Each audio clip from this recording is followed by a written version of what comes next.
Welcome, everybody. We should all be here. Welcome to the second Community Connections webinar hosted by Real World Scholars. My name is Michael Crawford. I am the Director of Strategy and Partnerships at Real World Scholars. And for those of you who don't know, Real World Scholars is a nonprofit organization, and we help classrooms start and run businesses. And so we provide technology and funding and mentorship and resources, not to turn every young person into an entrepreneur necessarily, but instead to use entrepreneurship as a vehicle for learning, for connecting with the community, and for doing work that they care about. And so tonight's webinar, we have two very special guests who are going to drive the conversation forward. We have Grant Knowles from Chattanooga, Tennessee, the EdCorp's founder of Lightning Orthotics. And we have the lovely Margret Atkinson from Louisiana, the EdCorp's founder of the Upstander brand. And you can find them on Twitter at fmargret and at, I think I have this memorized, NPMMVWE Lab. Got it. So without further ado, I will turn it over to them. The last two more quick notes, so there is further ado. First is, the topic of conversation tonight is shipping. And so I will let them kind of deep dive into shipping and why shipping is important for them, why it's important for young people to have opportunities to ship, what it means for the classroom, for entrepreneurship. And so they'll kind of explore that. And then lastly, about 10 or 15 minutes before the end of this webinar, so at Eastern, 5:45 Pacific, I'll jump back in here and we'll take questions. So if you're watching this as you are on YouTube, be sure to drop questions into the comments section and we will revisit those at the end. There'll be plenty of time to make that happen. And also feel free to tweet at us. We're at RW Scholars. I am at MJ Craw. And so you can feel free to shoot your questions that way. But so for real now, this time, without further ado, I will turn it over to Grant and Margret. Take it away. Well, Michael and Real World Scholars and everybody here, gosh, we are so excited to be here. And so I think I can speak for myself and possibly for Grant too, that we're just so humbled to be able to have this opportunity to share and to be part of this larger journey. So Michael shared about EdCorps and about Real World Scholars and the power that can come from students self-selecting their passions. And I did not know about Grant until we started shipping, which is the whole point of this conversation. So Grant, if you don't mind, could you kind of explain like the whole process of shipping and what's going on with that? Hey guys, come on. Cool, so hey, just talking about, I've been trying to think about how I can be succinct about shipping. And so I've got it down, written in my notes, is putting your ideas outside of yourself to help your ideas grow. And you know that you can work on an idea by yourself, but it doesn't really become a whole idea until you're able to kind of recognize how it interacts and works with other people, their ideas, their perspectives, and really understanding how powerful it is to solicit feedback. Is that succinct? That's more than succinct. And what I always think of it also too is just putting it out into the ether, putting it out into the universe and seeing what's going to stick, what kind of connections can be made, and how you can see yourself in the larger world. And I think that that is what the classroom is so good for. It's this microcosm of the world. And so if we want our students to really understand that they are these valued members of the world, of the human population, of just this journey that we're on, it's important for them to be able to ship their ideas and be able to make those community and larger connections. Yeah, and you talked about just the intentionality of that, but then also mentioned the idea of putting that out into the ether. And I think sometimes the best connections I think my students have ever made, the best connections I've made have just happened serendipitously and just something that's come out because you've put that idea out there. And, you know, if I hadn't started, you know, working on this whole Twitter thing, you know, I wouldn't have gotten to meet these wonderful people. And that's, you know, it wasn't intentional, but has been absolutely transformative. And in meeting you, I think we met maybe about 2 months ago. It was the EdCorps that shipped Twitter chat, I'm pretty sure, because I had no idea what all your letters meant in your Twitter handle. And I should have done more research. I should have followed up, but I didn't. I just saw your cool door and I was like, okay, great. And if we're talking about EdCorps, then yes, of course, we're going to follow each other and talk. but I had no idea. And then it was through that Pass the Scope EDU last Thursday that you gave us this tour of the VWE labs. And I noticed other people who were talking with the VWE labs, and I was like, oh my God, what is this? So I see the sign behind you. What is that? Because it's amazing. Yes, that beautiful sign. Guys, it's going to be a love fest all night. Margaret has become like one of my new favorite people, and so there's going to be a lot of compliments thrown back and forth. So please bear with that. So this past year, we were really fortunate to be one of the schools that received part of a grant where the Volkswagen or VW, in partnership with the state of Tennessee, granted our county with $1 million, and that's been spread across 8 schools so far, and we've got another 8 that are about grants just went out. And what that's provided for us is our ability to take everything into action. So I'm a design thinking teacher, and I've now got this absolutely rocking digital fabrication lab, and that allows us to really kind of push ourselves and our ability to ship. We're putting out actual products. We're experimenting with laser cutting and 3D printing and vinyl cutting and all of that, and it just allows us to kind of take things to a whole nother level. So it's all the things that I've been doing the last several years, but like volume cranked to 14. So that's been awesome to experience. And it's not just your school that's this VWE lab, right? And that's something that you have that community partnership with. Can you explain a little bit more about that? Yeah, absolutely. So I don't know that I would, but I don't know that I could, but I absolutely would not go through this without our partner schools. And so we've got a very large, very diverse community wrapped around Chattanooga. And we've got these e-labs spread out across 8 schools, spanning all over the county, very diverse populations that we're hitting. But the impact has been absolutely awesome. We've been able to connect, and now we're shipping between ourselves all the time in the community, and between ourselves and watching our students, my students in the lab after school, watching students in a totally different school across the county working in the lab at the same time has been revolutionary for what we've been able to do. And so we've got this wonderful community foundation that's been running that all and helping us make those connections. And now I'm excited to we've seen how it works in the community. We're really excited to continue to see how that works now across the country, checking in wherever we can around the world. And in doing so, you've been able to talk to these companies and and the students have been able to talk to the companies too, right? And so because that's something that we as the Upstander brand want to continue to do, is we want to continue to form partnerships and want to continue to connect with these experts. Have you gotten any expert advice? Have you all gotten any expert advice about what it means to continue to be the best version of yourself that you can be? Yeah, and it's been awesome kind of being able to travel around and have some of these experiences, meeting with these people who are doing this authentically. And I've asked everywhere I've gone, ask people who are involved with the hiring process, what are you looking for and what are you receiving? And the feedback has been awesome. It's really helped me kind of guide, what do we need to do with these students? And so this summer I was meeting with one of the head people for hiring for the Siemens company, their branch here in the United States. And he said that he's seen the most technically savvy people he's ever seen, but he cannot hire enough people who can deliver bad news. And that just really kind of stopped me. I didn't imagine that would have been something that blocked somebody's ability to kind of be successful in a job. But just that kind of the understanding that we need to be able to prepare students who are able to contribute in their way to give feedback positively, negatively, to be able to say, hey, this isn't going to work today, and here's why. And so that's something that I've been able to share with my students, and I think has really kind of clicked in. I see them giving me lots of feedback now, so it's definitely working.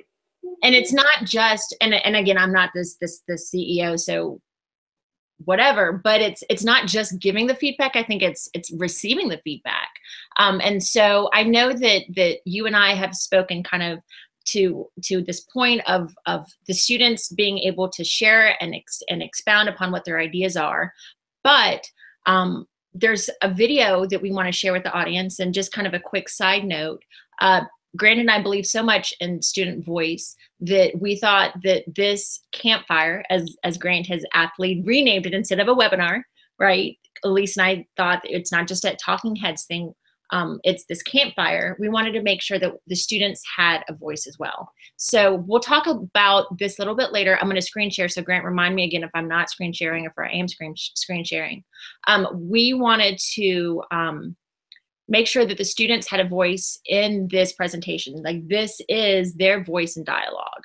And so if you've not heard of Flipgrid, we'll talk about it a little bit later as well. But Upstander brand has this internal communications grid.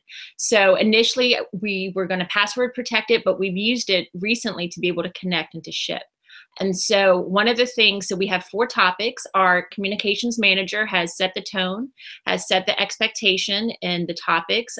We do have a success story party, and I'll kind of share the origins of that beautiful story at some point. But grant students have recorded their thoughts, and Sophia had the most amazing thought about why it was important to hear feedback. So just as a side note, some of this presentation, you're going to hear the student voices, and we want to make sure that they are able to share with you, the audience, the importance of When I first started the Engineering Design Challenge, the thought of public speaking terrified me.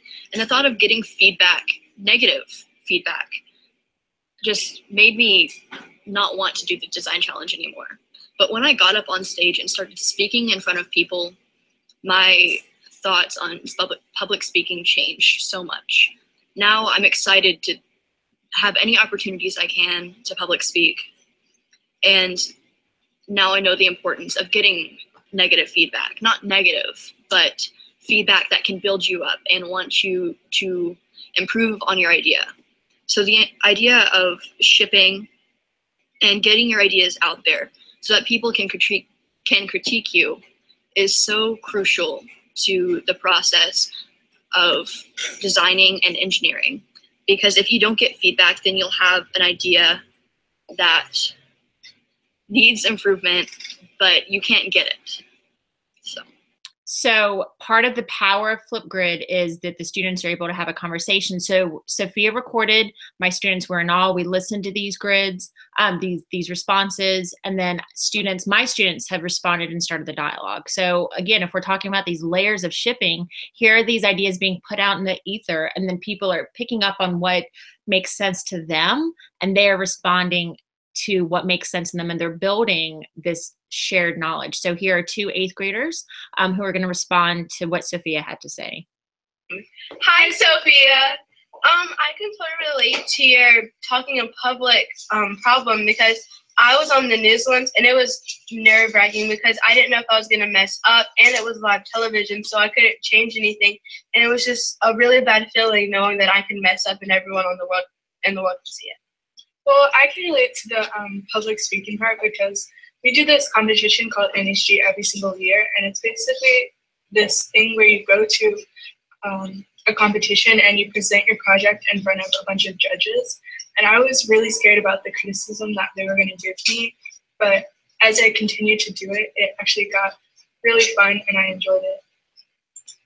Thanks for watching. Be an Outstander.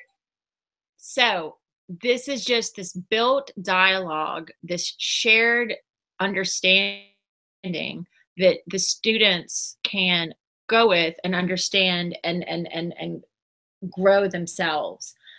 So with that said, even though this is a campfire and it's kind of informal and we're just dialoguing, we are going to talk about the why, the how, and what is one iteration of shipping. That's going to kind of be our program for the night. So do you have any thoughts about what Sophia said or about what Lexi and Morgan said? It's just so awesome to see her up there and sharing. It's so cool to see kind of your students expand past their community. So that's the first big thing. But what really clicks for me there is that what Sophia did, she just recognizes as organic. It wasn't some gimmick that Mr. Knowles picked out in class and that she worked on there, but she recognizes that people outside of her community are also engaged in that same process of shipping those ideas, about putting those ideas in front of other people and opening that to that possible criticism. And you need that criticism, and they recognize that. So my students kind of putting that out there and connecting with other students who are doing the same thing doesn't make that some arbitrary task that was done in class. And if we talk about connections, I think that what Lexi said about feeling nervous about live television, like this is us, we're nervous about this. So again, if we just share and are vulnerable, that's part of shipping, is making yourself vulnerable and responsive and reflective. And so if you're not familiar with Brene Brown and the power of vulnerability, check that out. Beautiful TED Talk, and just about the power that comes from being vulnerable and saying, okay, here I am, here are these. I try not to ever call it negative feedback or negative criticism. I try to always call it just points of needed growth, because that's all it is. You know, we are making ourselves just more aware of what we need to do and how we can better ourselves. So, and part of that's trust, right? Yeah, I think that's a perfectly unplanned segue into the why, because I think, you know, we all as teachers recognize how important it is to demonstrate that we care about the students. But if you're looking to push students, there has to be that inherent trust there all the time. They have to trust that they can put their ideas out there in that space with their classmates or beyond them. And they have to know that you trust them to bring that voice to the table, that what they're saying is valued, and that they can, you know, they're able to kind of take those risks, and they're able to be resilient, knowing that they've got this group around them. And now we're expanding that group as well. You know, they've got people who believe in their potential, and that has to be something that needs to be kind of explicit from that teacher, that by showing you, I'm giving you this forum, I'm giving you this ability to kind of set these pieces out there. My gift to my students was that 5 minutes in front of, you know, the end of the year. I love you. I'm going to miss you. Here are your 5 minutes in front of people who are sitting down to listen to you. This is your stage, literally. You know, put your idea out there, and understand that it's your idea, and you're going to let that grow.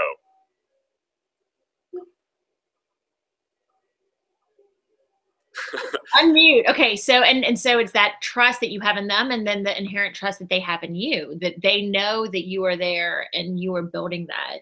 And that creates this plethora of benefits, because they then feel comfortable enough to be autonomous. They then feel comfortable enough to self-select, as John says, self-select their passions and find what they want to do, and find what is good for them.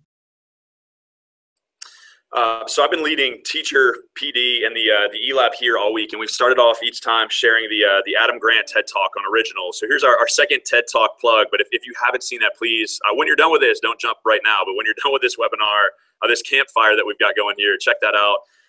And so I was really kind of caught as we're going through and planning an outline. He talks about going through this, the process of going through an idea, and how crippling self-doubt is. And then how important it is to have that idea doubt, that it's okay to doubt your idea, but you can't doubt yourself, because then it doesn't let yourself to be put out there. And so the more you ship, the more you model that for students, the more the students are able to kind of model that and practice that. They move from that idea of self-doubt to that idea of it's okay to doubt this idea. Maybe it works, maybe it doesn't. In its current iteration, it's probably not going to work, because this is something that needs to be built on. But that we need to model as educators, and we need students to be able to show, like, I'm not putting my morals and my values out there. I'm putting this idea out there. This is this ball of clay that I'm going to work on, and I need other people's feedback to know where am I going to go with this idea? How does it connect? Who in the community is doing something similar? So if you haven't seen that, please watch the TED Talk. And I hope that kind of makes sense and hammers home that point that it's so important to differentiate between that self-doubt and the idea doubt. And something that you and I kind of tossed around is it gives them that emotional space, so that, yes, of course, your choices, your actions, your thoughts, of course, make a definition of who you are. But if you are able to have some emotional space between what you're shipping, what you're putting out there, those ideas, and then what makes you, I think that makes the students then that much more comfortable to say, okay, let me be even more vulnerable. And talking about emotional space, I think it's also important to have physical space to let that happen. So we focus a lot on the learning space, but we have space where we can come together and collaborate, and we go through that ability to have feedback. But when those students are working on those ideas, that's one of the big pieces we got when feedback-wise from students when we were planning this space this summer was, yes, let's be able to come together and come up with some cool collaborative way that we can get together. But then when I'm working on my idea, let me do that, where I don't have a bunch of eyes staring at me. It's tough to kind of collaborate, or it's tough to ideate when you've got, 5 or 6 middle schoolers staring at you. If you think about putting yourself in a time machine and being told, hey, create right now, and you've got, your classmates sitting there, that's crippling. And so I think it's important to also think about where's that physical space of come together to collaborate, let's share those ideas, but sometimes in allowing ourselves to be vulnerable, give me some space where I can kind of retreat and go through some of those ideas. And then when that happens, then you have these success story parties. So like I said, we're going to go, let me try to screen share again. So remind me if I'm not screen sharing or if I am. But we're going to go to this success story topic. It was beautiful the student Amelia sang the song to me as we were walking by. I was like, oh my gosh, you have to go record that. So we are curating the hashtag success story party. But when so celebrating our successes. So when you feel like you have made a successful, when you feel like you're vulnerable enough and you have that both emotional and physical space, then you really can achieve great things. So this is the research and development department in Upstander Brand, and I just wanted to let y'all hear what they feel has been successful for them. Hi, we're in the research and development department in the Upstander. One of the recent things that we have done in OneNote is we've researched about upstanders and put our research in OneNote. And then we have researched a few products that creative and the other departments can make, and then, you know. We've also researched where to find grants to help support the Upstander brand. Bye. All right, so there's that one success. So here they were given space, they were vulnerable. This is something Gabby did on her own. So listen to what she got to do on her own. This is again coming from that vulnerability. Hi, I got nominated for the 24 Under 24 Awards that is hosted by the Mars Generation, and I am pretty proud. Let me just admit, I'm pretty proud. It's something that I should celebrate, and I mean, they're gonna announce the winners in December, but I just got a shot, and I'm not throwing it away. So. All right, so just got a shot, some Hamilton there. They're just not gonna throw it away. It's just, it's powerful when they feel like they have that space, they then can achieve great things. And I think we have, when being a teacher in the classroom, we've got this inherent power, and what we react to, what we celebrate shows the students. So regardless of what we say and say, hey, make mistakes, or hey, try new things, take risks, we have to be careful and we have to be intentional about what we celebrate and about what we recognize. So if I'm standing up there and saying make mistakes and try new things and ship this out there, then that's like you're showing there, that's what needs to be celebrated. So it can't be about words for us. It has to be about actions for us as teachers to show and demonstrate, like you're doing right there. What we respond to and what we celebrate is going to reinforce what we're getting from the students. And I admit, I've tried to start going is just bettering your best effort. And that's what can come from that idea doubt versus self-doubt, that it's okay, you're bettering your best effort. The whole creative nebulous process, Dan Ryder, Amy Burball wrote this wonderful book called Intention Critical Creativity in the Classroom. And just understanding that this is all a process is just powerful. So from this process, then we can continue, when we start putting ourselves out there, we can continue to build relationships. And so I think, Grant, talking about the VW Labs, but I know there's other partnerships, and I know that y'all do this wonderful quarterly exhibit night. Could you talk a little bit about that? Oh man, I work at this fantastic school. We're a museum magnet school. So Normal Park Museum Magnet School here in Chattanooga. And that magnet part of the magnet school means two major things for us. One, it's these developed and fostered relationships with our museums in town, our art museum, our African American History Museum, our zoo, I'm going to forget somebody, they're going to watch this, the aquarium, the zoo, the African American Cultural Center, the art museum, our nature center. So we've got all these fantastic partners. So don't get jealous here, but like every Thursday, we physically ship our students to those locations. So it's either those locations or somebody else in the community. And we don't call them field trips. They're learning expeditions for us. So that's, our classroom is taking place there for the day. And so we have these interactions. We see what's going on. Quick side note and soapbox here, we've got aisles and aisles of organic everything at the grocery store, right? Like it's every time I go there, there's more organic everything. But every time I go to a lot of the professional developments for education, it's these arbitrary, here's how we hook students, here's this kind of suitcase curriculum.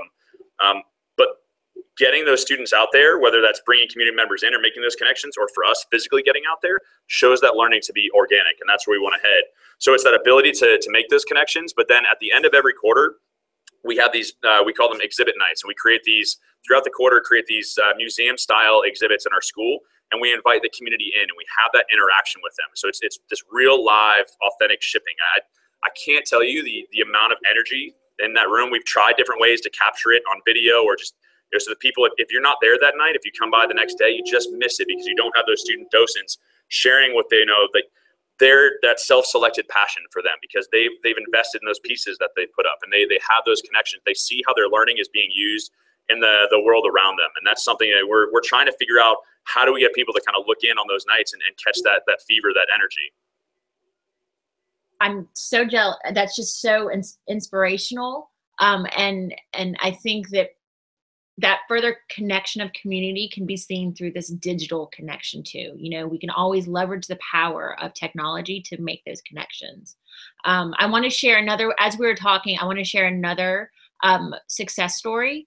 The students had a bake sale, and I cannot remember if they said this in their success story sharing, but let me just play it and then we'll talk about it in a second.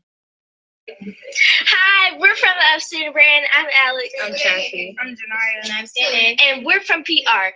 We did a bake sale to help with Hurricane Harvey relief. All the money that we raised went to all the people that got affected by the hurricane. We raised about $1,200 total to help people in the hurricane. The planning process was a bit tedious. We actually came up with a plan to plan out everything, how we wanted to present the items, and what we wanted to sell. Bye. So, had this bake sale. We had community partners by our cafeteria staff donated their time, their effort, their materials, and made all these great goods for our bake sale. And then we had an anonymous corporate donor donate money to this cause. And it's just inspirational. That is the why. That is the why, because you give students a chance. And Stan A's volume was a little hard because, you know, it's a classroom and we do not have those cool Flipgrid recording booths yet. But they owned it. They did the entire process. They made the connections, all in an effort to better somebody else's life. And that's the why.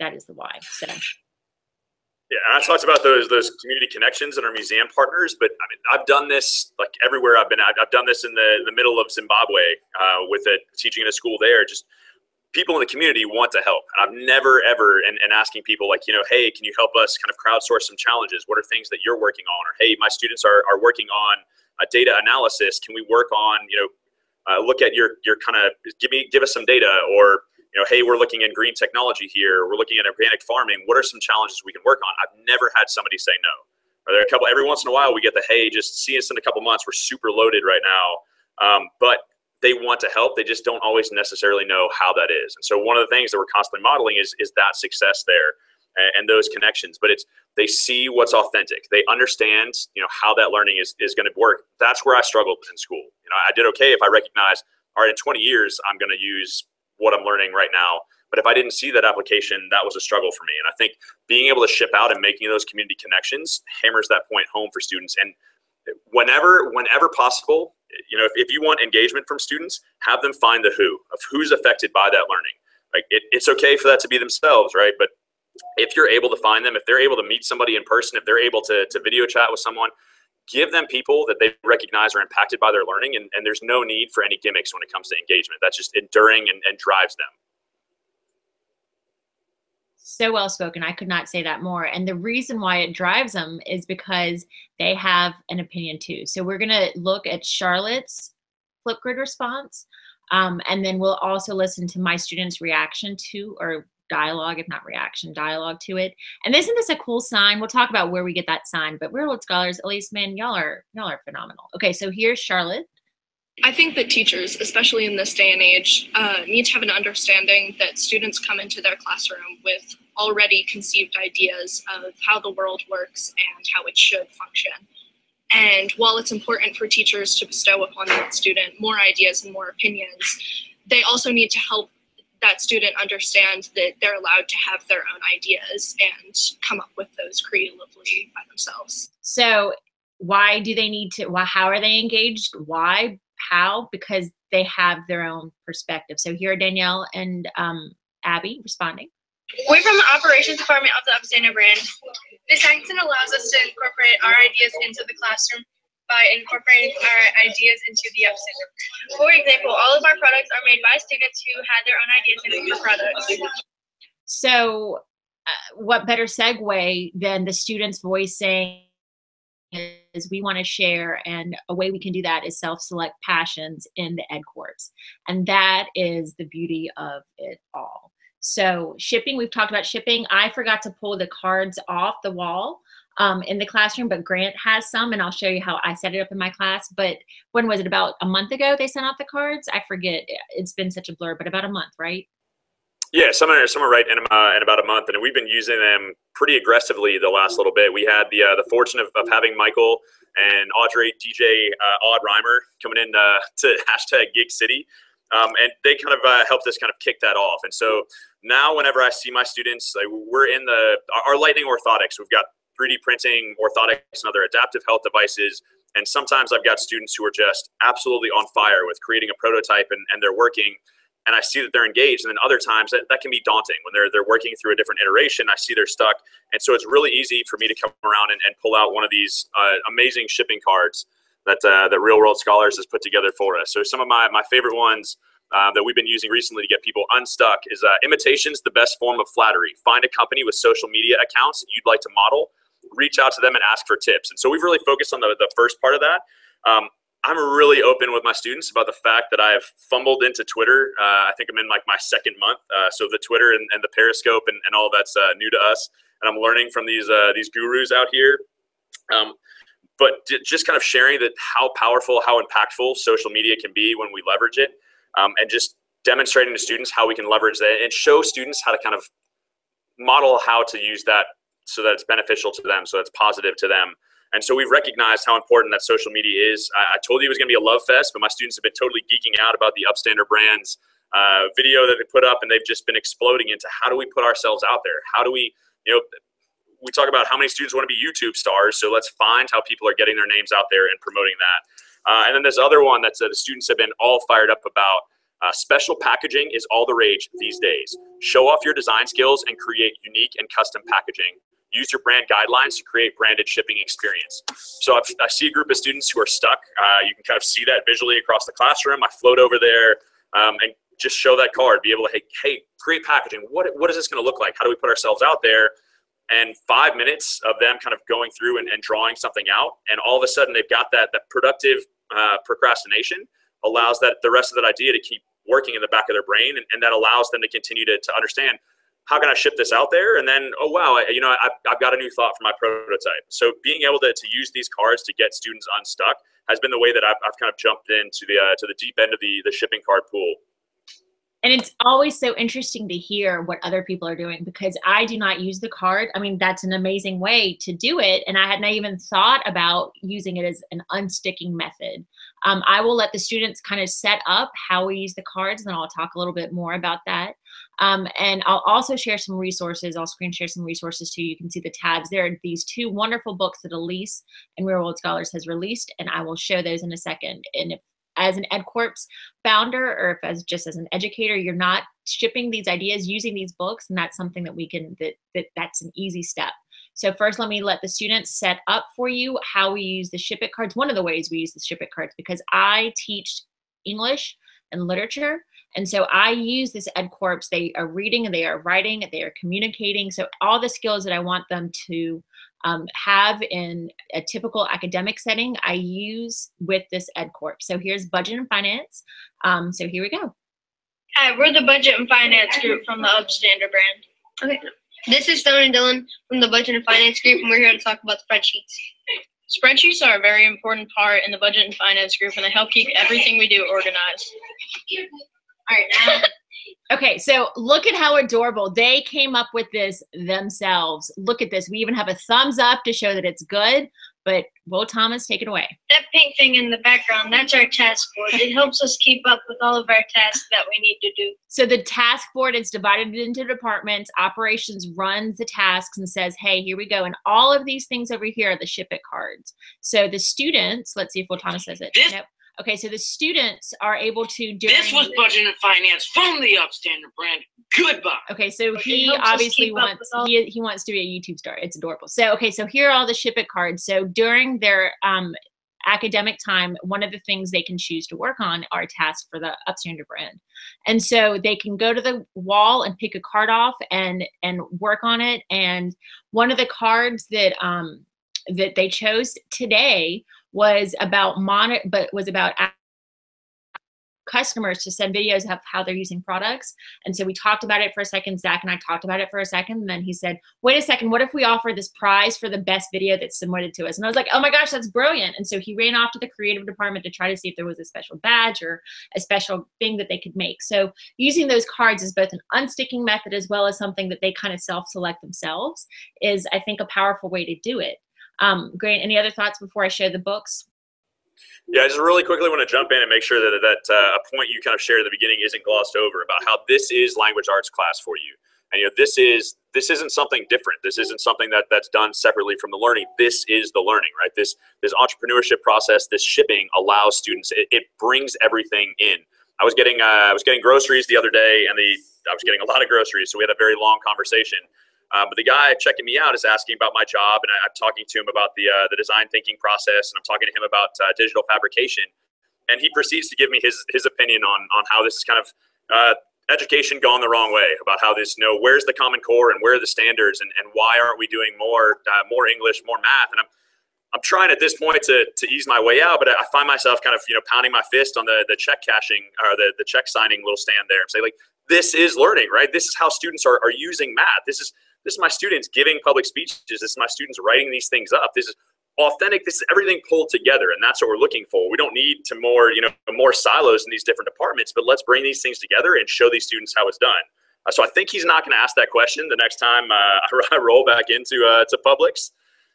But we had a good, quick conversation there, and that hammered home the point of how important it is to recognize that this is transdisciplinary. This is something that's authentic and organic for those students. So thank you for pointing that out. And of course, there's layers. We're reading iRobot, we're reading Frankenstein, we're reading Animal Farm, but you're absolutely right. All of these things are layered in, and that's the beauty of this complexity of learning. So, so with the Ship It cards also came this beautiful book. So I'm going to screen share again. They put out this book on Twitter. Real World Scholars tweeted it. And so this first book, it's about 40 pages, and it's just about shipping. So it gives you a definition of shipping, but it's just, you just put it out there. So Steve Jobs, if I'm correct, had this idea of putting your information, putting your ideas out. And part of the beauty of the book is that they have, first of all, these beautiful graphics, but then they have these lesson plans. So there's curriculum within these books that they have made to help. You have your goal, you have the poem, then you have the actual activity. And so if you're not quite sure of how to do this, Elise has created, Elise has cobbled everything together to make this beautiful book. I love this goal setting. Know what you're doing is important. Working with a team, have clearly defined goals, something so simple, but something so essential. And then there's the actual lesson plan of it. So, and then you have wonderful leaders of thought. Katie Martin, if you do not follow her, she's phenomenal. Just being able to show, so that's book 1. And then they have book 2. Building the business. Look at this. Look at this. So using this idea of shipping to have this authentic learning. We have George Couros, another, again, leader in thought, and just all of these. And then this is what was so, I was like, oh my gosh. So again, I can get the students to have this guided thought that's working in tandem with the Ship It cards, and have them find this purpose, right? Beautiful, beautiful, beautiful idea to carry the students through. So I will let Real World Scholars, I will let Michael handle the retweeting of that book. I mean, obviously I can retweet it too if needed, but I will let them handle it because if you do not have your hands on those resources, get your hand on those resources because they're phenomenal. So, yeah, so that's another way to ship. So Ship It cards and the Ship It books, do it. So important. And other ways they can ship, any other ways they can ship. I have ways, of course, but I don't want to talk too much. Well, I think you're not alone, right? Like, so I don't mind I'll take whatever risk possible if I know that I've got that support network that's going to be there with me. Like for me, it's these other schools and partners that I've got with these VWE labs. No way would I've jumped into that without these other people. And I think it's just recognizing it. We've got a community out there. And so that's been my biggest takeaway from Twitter so far. Meeting other people who are doing similar things and just putting those out there into the ether and making those connections. We're out there. We've got, all kinds of people in this giant tribe of people who are putting students first. That's how Elise hooked me when I first met her. She was about 30 seconds into her like keynote presentation. She talked about bringing students to the table, and I was in for the whole ride from there on. I mean, if that's just reaching out, you understand you've got those. There are people in every community who want to get in there and help and help you make those connections. And so I think just keeping the shipping as authentic as possible within the community works really well as well. My students also ship by emailing. So they, in my writing class, again, in writing, we work on structure and emails. And so that, I think that's a card. I'm pretty sure there's a couple cards. And so they practice communicating via email, and it's so adorable because they're like, oh my gosh, they have not responded to my email. And I was like, get used to it. It's what happens. But then you have to follow up and talk and share and be able to have that purpose for what you're trying to accomplish. And well, yeah. Margret's students wrote what could be like the most professional email that I've received. Seriously, this is not smoke blowing here, but we'll talk in a little bit about how we've been connecting and what we're looking to do together. But I cold call, I cold email with businesses all the time, and I got this amazing, like these official responses back. And again, to that point, this is the learning where these students are coming away with these skills that they're going to use forever and ever, to be able to articulate what you're doing and to be able to ask the right questions to figure out what somebody else is doing. I saw that, and I've shared that with faculty at our school. I've shared that with my students, and just kind of showing what can this look like. And that need to kind of communicate and push that out there hammers home every one of those language arts guidelines. And they figured out signatures. So they all have these signatures, and it's adorable, adorable, adorable. So really quickly, another card, because I know that, of course, we always run out of time, but another card talks about connecting with professionals. And so part of what Real World Scholars brings, we have Class Wallet that allows us to manage the money, but then we also have something called NEPRIS. So NEPRIS is this connection, this platform that allows professionals to connect with students in the classroom, and you can write who you want to, you can write questions, and they will try to match you with a professional. And so my students and I used Flipgrid to introduce ourselves to our professional. We were meeting an attorney who had worked for the International Justice Mission and the Peace Corps, and she worked with bonded labor. And so we were going to have a NEPRIS session with her, and so we had the first pre-NEPRIS session. And what it was great was she got to, here she is, and disclaimer, she's one of my dearest, oldest friends. We've been friends since we were 6, but she was able to pose this question before we even had the NEPRIS session. So here she is posing the question. Hello, Zachary. This is Amanda Butler, and I am excited to talk with you on Friday. I'm looking forward to your questions. And before we talk, I want to sort of start one off with one for you, which is, what does it mean to live in freedom? So for us to be able to start that idea, talk about freedom and about bonded labor with this expert is just wonderful. So shipping, connecting with people who are making a difference in the world, and we did that because of the NEPRIS connection. So that's another way that we do it, that we should. I think I'm going to sprain my neck, just like I'm nodding along to everything you're saying. I think I'm going to throw a muscle out in there. And I think that's huge. I think it's so important. Like, students are the best judge of character that I've ever met. They're the best judge of what's honest and what's not. And as teachers, we're asking this of them. We need to kind of model that ourselves. And so that's something we've really been focusing on. I've been talking a lot with Margret and other people about shipping our own ideas out there, of using of EdTV and going live. And while I love sharing that, being able to watch into somebody else's classroom and being able to learn from them quickly has been huge. Learning through Twitter, doing things like, Pass the Scope EDU and these conferences and webinars of understanding that we as teachers have to put ourselves out there, because the students are they're watching all the time. Whether they're staring at us or not, they see that, and they've got to know that if we're asking them to ship themselves and to make themselves vulnerable, they have to see me like trying to figure out how I'm going to say what I want to say in 140 characters, and that I don't know how to hashtag or at somebody appropriately yet. Like I get feedback. So I push students out there. I ask for feedback. I get feedback. I get a whole lot of honest feedback. But it's really important for them to see me be vulnerable too. And it's been really cool to kind of be able to, Margret and I have been kind of bouncing ideas off each other, and I'll let her kind of share really quickly some of our thoughts on that. No, I'm not going to share. The students are going to share. So again, Michael, we know it's getting close to time, but just we have one more section. I know. But look, we did the why, we did the how. Now we're talking about what is one iteration of shipping. So hang tight. Let me reshare the screen, because listen to the success story part. I think it's success story party. I think that's where they put it. Operations. Here we go. Skype call with Lightning Orthotics. Let's start first with this. Okay, first, Audrey, take it away. Hey guys, we are so excited for our collaboration with the Upstander brand and Lightning Orthotics. Boom. So wait, what? What is happening? What is this iteration? Go. We are the Operations and Communications Department from the Upstander brand. Yesterday we had a Skype meeting with Mr. Gray in Chattanooga, Texas. We talked about possible collaborations between the Upstander brand and Lightning Orthotics. We also gave them tips on how to start up their own. The collaboration we had was we talked about making T-shirts for our both headquarters. Thank you for watching. So obviously she meant Tennessee, but this whole idea that they wait, hold up, stop sharing. That they had the Skype call and that they then are possibly going to be able to have a product that's done entirely by EdCorps. Amazing. Go. Oh, it's not a possibility. We are making this happen, and so that's been awesome to see the students interacting. Margaret didn't leave the students completely unsupervised, but like she had another thing, she had another school to get to, so she took off. The students ran that meeting.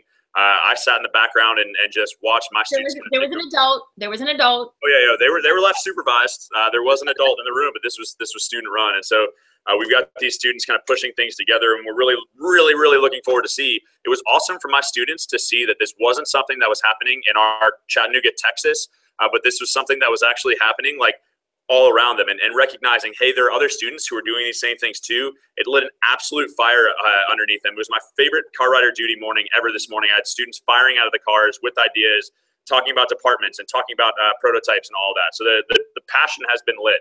All right, I'll stop now.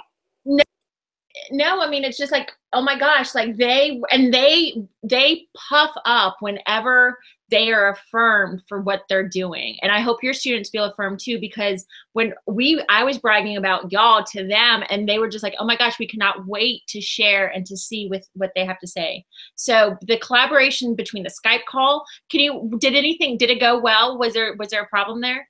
We did have, so we had a little hiccup, and the fact that the audio coming from us from Louisiana was breaking up every once in a while. But I had the agenda that was written by one of their operations department. And talking about those emails, like I had that agenda written out. He had the questions, like what we're going to go through, and that there was no drop off of productivity even without that audio, because of the communications that those middle school students had put forward.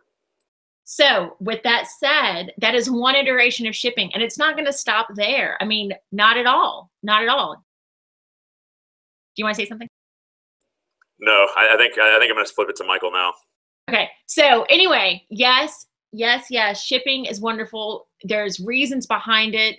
There's ways to do it, and Real World Scholars has done such great things to be able to provide resources for the educators to feel, if they don't feel comfortable doing it yet, or if they want continued ideas. I had not even thought about this idea of using it as an unsticking point. Brilliant. And then one iteration of the many possible ones. So Michael, we're a couple minutes behind, but no, this is great. You guys have been crushing it. Thank you so much for that. I felt like that was just a wealth of knowledge. And as Margaret, you mentioned while we were talking briefly offline, you know, this is forever. And so I'm looking forward already to going back and revisiting plenty of nuggets in here for sure. I wanted to jump and take a question from the audience here. So I will note there, Gabby and Cora, who I believe are, Margaret, your students. They're in there asking questions and chatting and sharing. So that is just awesome. But one question they had that I wanted to tie into something I think Grant mentioned. So Gabby asked, in what ways does shipping make a major impact on others? And Grant, you had mentioned, you know, it's important for students to see you shipping and see you being vulnerable. And so I wanted to ask you to sort of speak a little bit more about that. How has shipping, you know, certainly impacted your students, but also, you know, other educators in your school or other students that may be interacting with your students? What have been kind of the ripple effects of shipping that you've experienced? So I think a lot of that first, like if we're talking about educators in the school, starts with that idea that like the open door policy. Like you know, you can kind of move from classroom to classroom. You can hear what's going on, and you're able to put yourself out there. I mean, we talked about that, you know, separating idea doubt from self-doubt. But for me, the biggest impact is grit. And that's, you know, if my students take nothing away from the crazy stuff I throw at them, if they are, you know, if they're if they show that resilient self-efficacy, if they've got that understanding of, I've put ideas out there, and that, you know, it doesn't affect me as a person, it helps me go through that creative process. I understand that, you know, the design process or the Six Sigma, just coming together and being able to iterate an idea, no matter what that gets thrown at them in the future, they understand that it's, you know, they're able to kind of iterate through that process. And I see the teachers in the school taking that on as well. And again, we celebrate the teachers taking that chances. Not, you know, hey, did the test score go up? That's not it. It's, hey, did you take a chance? Were you able to have that conversation with the student and bring them to the table and get feedback from them and have that conversation? And if I may really quickly, even if it were meant for Grant, hello, Gabby, hello, Cora. So good to see you. What I think also it does is it affirms the other person. Val Lewis, who is part of Passiscope EDU, has said, you know, that we all kind of need an audience and we all need to be an audience member. And I've seen, you know, multiple variations of why we write, because we need to tell our story and to hear other people's story. We need to be able to tell better stories. And so when you are shipping, yes, of course, it's the self-affirmation, but it's also the receiver then feels affirmed for who they are and can build. So I just think that it's a back and forth and beautiful process. I love that. I think that's a great point. You know, the importance of both of those roles, right? It's certainly important to be able to share your story and for others to hear you, but likewise, and probably as important, your ability to hear other people and to affirm them when they tell stories, when they ship, when they take risks. I think that's amazing. Another question from the YouTube verse from Kathy Vander. And Kathy, how quickly do students catch on to this? So, you know, to kind of expand on that question a little bit, what was it like interacting with students who perhaps are coming through a traditional space where it's not all that common for them to reach outside of their classroom, to engage with people in other communities, other students from other schools? Can you talk a little bit, both of you, about what that was like for the students from your perspective? So Margaret just talked about kind of affirmation. I think validation goes with that. The second they recognize there are other people out there, I think everybody wants to be heard. That's just like a universal human condition. Like we want to be able to know that there are people listening to us, and students get that in the school, but to know that there are other people out there in the community, the second that happens, like for us, our students were going through this challenge of, you know, how do we empathize with people who have, you know, different abilities with the function of the hands? They had a physical therapist come in the next class session, and the second they heard from them, that was it. Like it was every single one of the students, regardless of, you know, previously. You couldn't come in my classroom and tell, you know, previously what that student's record says as far as their achievement level or things like that. They're bought in, they're interested, they hear themselves, and they know that they're being heard. And so it's just getting that instant validation, whether it's, you know, students in Louisiana that we're video conferencing with, or it's somebody in our community that comes in and hears from them. The second that happens, it's instantaneous. It's just wildfire. And so instantaneous, but then also if we're talking about a creative nebulous process, Amelia has shared with me that, you know, in the beginning, yes, she was doing it. And that's actually, we're writing, you know, we're individually writing these books about our journey. Thanks, John, for the continued suggestion. I'm using Book Creator. And so both Amelia has said this and Brady has said this, that, you know, they didn't really know what they were doing in the beginning. And this is now their second year. And so they're stumbling through. So Kathy, like, I think possibly the buy-in is almost immediate, because it's that human, like, oh my gosh, I can be heard. I can choose I can have a voice. But then the more they iterate, the more they continue to go through the process, then the stronger they become, and the more they understand that they do have the power to do it. They do have the power to make a difference, or they do have a power to use their voice well. That's awesome. One final question here before we wrap up. So if you have questions in the YouTube verse, now is the time to shoot those our way. I had a question that kind of ties into, Margaret, what you were just mentioning, and Grant, you had mentioned it briefly before with EdTV. How have both of you thought about or put into practice storytelling around your shipping experiences. So, the cards allow young people to get out into the community to do things that, that make them vulnerable, that challenge them to think and act in different ways. How have you either incorporated storytelling into that work and or told the story of shipping as you've been going through it? Grant, you want to lead? Sure, yeah. So I think it's just that constant. So I get all excited and I say, yeah, so it's instantaneous and it's wildfire and it catches. But what is enduring is that message. So when it comes to our entrepreneurship, it's why are we doing what we're doing and to keep record of that. So we have kind of a physical storytelling board where my students, you are not allowed to throw out a prototype or an iteration. That's something that we are going to wear like a badge of honor. So at the end, we've got this, from whether it's 1 to 10 or 1 to 200, these different iterations. So we can physically see that story of how a product or how an idea has evolved. All right. So it's just, you're physically like, I do not want to see whether it worked or not. I don't care if the 3D printer didn't kick out the way it wanted. Let's reflect on that. And the other thing is my students know, like, on any given moment, I can jump around a corner of them or pop out of a locker. It's give me a lightning pitch. Give me an elevator pitch right now. Hey, I'm Bill Gates. You happen to see that I'm next to you at ordering tacos at a food truck. Hit me. Like, what's most important? How can you distill that into a 30-second speech? And how can we share our story? What's most important? And I think also, of course, that's brilliant. That's brilliant. I think a very traditional way that I try to do it is through a website, so using a website for myself, and then the students have podcasts. They are writing blogs, so doing that. And then the idea of this book, I've so struggled in my 10 years of teaching English and reading, of publishing something that I can get my hands on and it's not a big ordeal. And it looks like Book Creator might be our answer. And so we are using these books to tell our individual story as the students. And then I, again, will be able to tell my story through that. So there's that. And then also using video. I have never really used video too much until this past summer. And I love being able to go live and go and do it and tell the story that way too. Yeah, that's been transformational for me as an educator, to be able to use that ability to use EdTV and go live on that Periscope, because it's my students love, like, my students who won't talk in class and just don't want to talk. I put a camera in front of them and all of a sudden I get this explosion of dialogue. And so I ask them, what's the difference? They say it's easy, and they feel comfortable talking to that camera.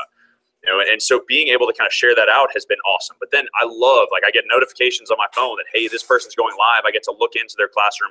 I get to see something different. I feel like I'm constantly going travel professional development, and I'm sitting right here, or I'm on my couch, whatever. The other day on Saturday, I was in between errands, and every time I parked my car, I was catching on to the Maker Fair or something else like that.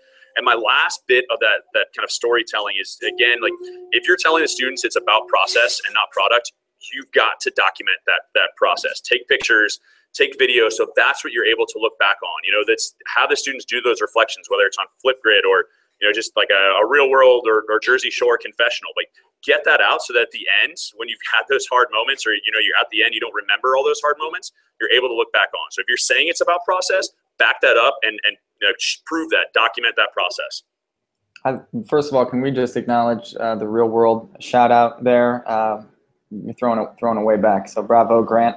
The last thing I would like to do to close this out, there are educators from the EdCorps community that are watching this right now or will watch it, and there are potentially educators who are not currently running EdCorps. And so my question to you all to wrap us up is, what advice or encouragement would you give to educators who aren't necessarily running EdCorps? What can they do from their classrooms to begin shipping, to begin kind of moving the needle in ways that get them and their students out of the building? What are some suggestions? Community part. Oh, go. Reach out. Like, there always find people, and there's whether it's a school across town, or even if it's just presenting into the school community, find different ways. Like this, there are infinite ways that this can be done. And I think just reaching out and finding other people, to make sure that we've got just show them, you know, what are they connected to. I think there's plenty of people that you can find, you know, find us on Twitter, reach out to other people, but just, you know, start by putting yourself out there and finding other people that you can connect with and kind of understanding, ask questions. I think I do this stuff pretty well, and I think I work on this really well. And then I look and see what other people are doing, and my passion's relit, and I'm pushing new things into the classroom. Yes. I mean, this whole journey of the Upstander brand, y'all, did not start with this Ed Corps. This started 7 years ago when I took 117 8th and 10th graders to Holocaust Museum Houston to study the Upstander. I then got 3 grants. And then last year, Elise and John and I connected to start the Upstander brand. And so you never know what's going to be open to you unless you're vulnerable and responsive and reflective, and you listen to the universe and listen to the serendipity that's there. And it's there when you make those connections. So to ship, talk to people, listen, make those connections. Yeah, and listen to all those people and listen to the students. You know, we talked to just bringing this full circle, you know, hear about their what are they interested in. And when you give students choice, these kind of things explode. Like I've said a couple times, and I'll say it again, the best thing I do as an educator is just get the heck out of the way of the students learning, right? So it's just help them make connections and find that authentic engagement, and then support what happens, you know, as that continues to go. You know, help them make connections, help model what it looks like to talk through those connections. But, you know, give those students voice and give them a choice. Love it. Well, thank you both so much. Again, incredible insights there. Can't wait to jump back in after and soak up as much as I possibly can. For those of you watching, be sure to rewatch this video on YouTube. It'll be posted there shortly.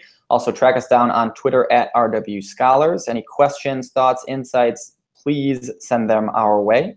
And otherwise, you can find Grant and Margaret on Twitter as well. You can't miss them. If you're on Twitter and you're paying attention, you're going to see them. So that's it for us. Want to be mindful of your time, so we'll cut you loose. Thank you so much for tuning in, Margaret and Grant. Thank you so much for your contributions, and we'll catch you next time. Have a good night. Bye.